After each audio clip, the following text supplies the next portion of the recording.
Ny zavatra malaza ny amin'ny andro anio moa dia ny famoahany HCC na fitsarana avo momba ny lalam-panorenana ny voka-pifidianana solombavambahoaka ofisialy.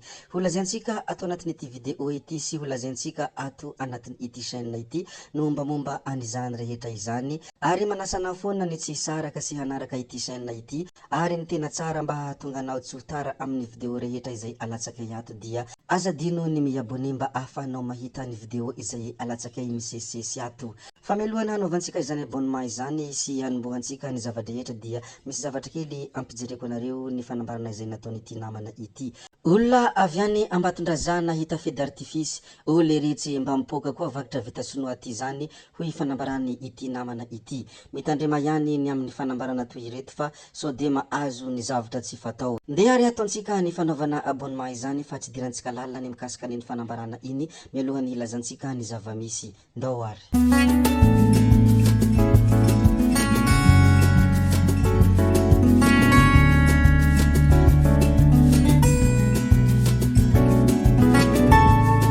Ny tena votoatindresaka no hiresantsika avy hatrany sy ny zavatra izay tokony lazaina ary ny zavatra izay tokony ho fantatra.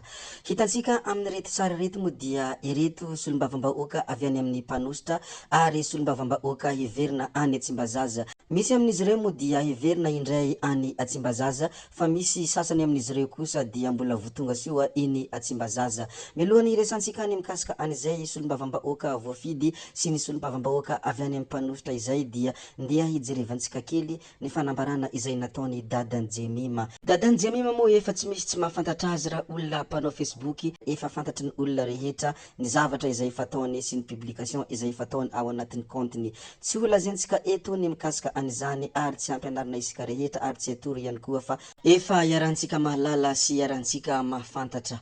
Toy izao moa ny fanambarana izay nataony dadany Jemima. Voka-pifidianany HCC, namoaka ny voka-pifidianana ofisialy androany HCC ary voamarina fa ny Irmara no mbola hery politika matanjaka eto Madagasikara satria mbola manana ny majorité absolue, izany hoe 480 ary ny manaraka azy dia ny mahaleo tena na hoe indépendant hoy fanambarana izay nataony dadany Jemima. Izay moa dia midika fa tsy manana fitokisana amin'ny mpanositra ny vahoaka malagasy. Ny Irmara no manana ny maro anisa ao amin'ny anterimeram-pirenena ary inoana fa mbola hanatevin-daharana azy ireo ny tsy miankina hanaiky hiara-dalana aminy hoy fanambarana hatrany izay nataony dadany Jemima. Mbola matoky any Andry Rajoelina ny vahoaka maro anisa satria mbola betsaka ny asa mbola ho tanterahina fa izay efa vita hita fa hanana ny vahoaka fatokisana hoy fanambarana hatrany izay nataony. Ety ampamaranana ihany koa dia miarahaba sy mankahira hatrany ny filoha Andry Rajoelina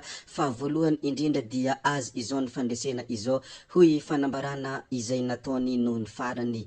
Raha ity fanambarana izay nataony ity namana ity moa dia mazava izy fa mbola manantena ireo amin'ny vovonana isika rehetra miaraka amin'ny Andry Rajoelina fa ireo tsy miankina na hoe ireo mahaleo tena dia mbola hiara-dalana amin'ny Irmara ary mino marimarina kokoa izy fa tsy maintsy hiaradia amin'ny Irmara ireo indépendant raha araka ity fanambarana izay nataony namana ity.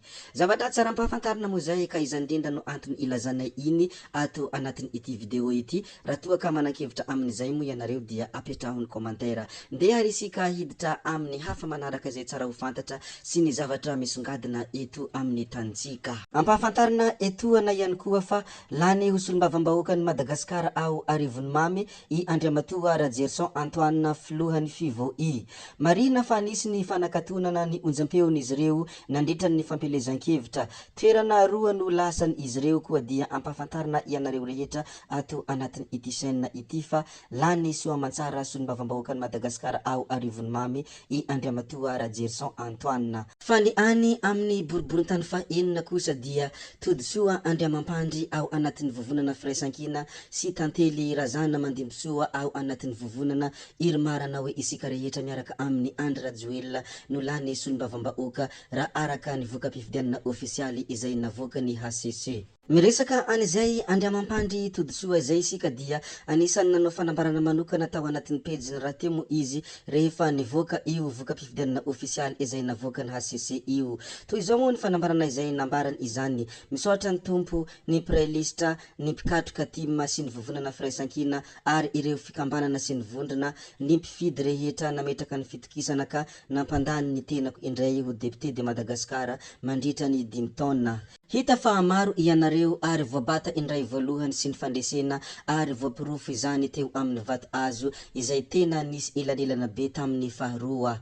Na izany aza maro ny tsy fanarahan-dalàna hita sy tsapa tamin'iny fifidianana iny ka mitohy atrany ny tolona hiadivana amin'ny tsy fahamarinana sy ny tsindry azo lena misy hoy fanambarana izay nataony andriamampandry todisoa.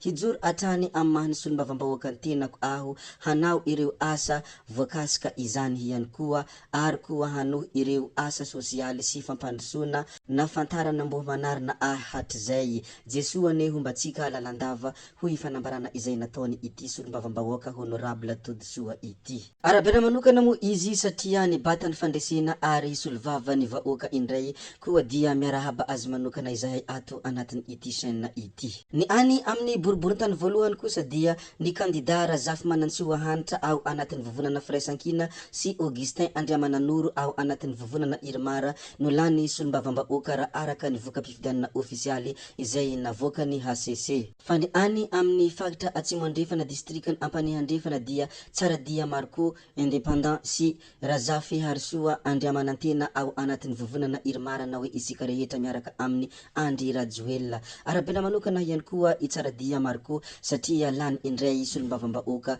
ao amin'ny faritra atsimo andrefana distrikany Ampanihandrefana. Raha vao miresaka ny solombavambahoaka sy miresaka ny raharaham-pirenena dia tsy afaka tsy miteny any Andriamatoa Naivo Raholdina isika satria tena azo lazaina fa influenceur ity honorable ity ary raha vantana vao mamoaka hafatra izy dia tsy maintsy miteraka resabe ary miteraka baizy foana ny hafatra izay avoakany.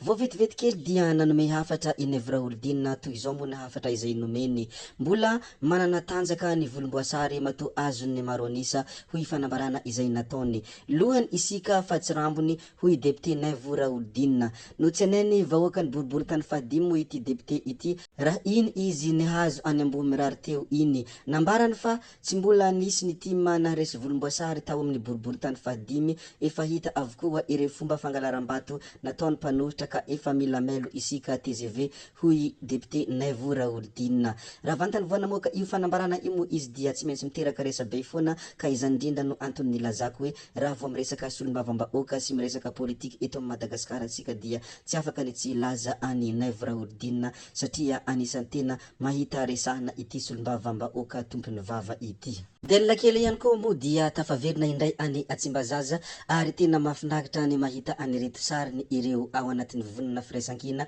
sy ny ireo député tsy miangana izay miara-maka sary hitantsika amin'ireto sary fanehoana ireto. Apetraka antsika koa moa ny mikasika anireny rehetra izay voalaza ireny fa manasanao ny mbola hanaraka ny video manaraka izay ahitanao ny hafa izay mbola tsy voalaza tato. Zay fa tsy ataony lava ny resaka metrabeloma izahay ody izahay sao dia fa ianareo kosa mazotoa amin'ny zavatra rehetra izay atao veloma vetivety fa tsy hoe veloma mandrakizay amin'ny manaraka indray. Bye bye.